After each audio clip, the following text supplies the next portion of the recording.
இந்தியாவில் மக்கள் தொகை 146 கோடியே 36 லட்சமாக உயர்ந்துள்ளதாக ஐநாவை வெளியிட்டுள்ள அறிக்கையில் தகவல். தங்கம் விலையில் பவுனுக்கு 600 ரூபாய் உயர்வு. சென்னையில் ஒரு பவுன் அணிகலன் தங்கம் 72,120 ரூபாய்க்கு விற்பனை.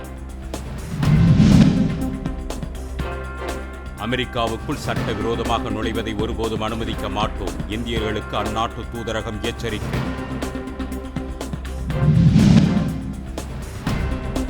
தமிழகம் முழுவதும் 18 இந்திய காவல் பணி அதிகாரிகள் பணியிட மாற்றம். 3 அதிகாரிகளுக்கு பதவி உயர்வு அளித்தது தமிழக அரசு.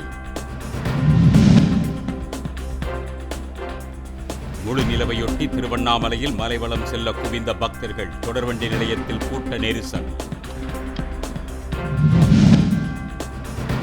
காலியாக உள்ள 2299 கிராம உதவியாளர் பணியிடங்களை நிரப்ப நடவடிக்கை.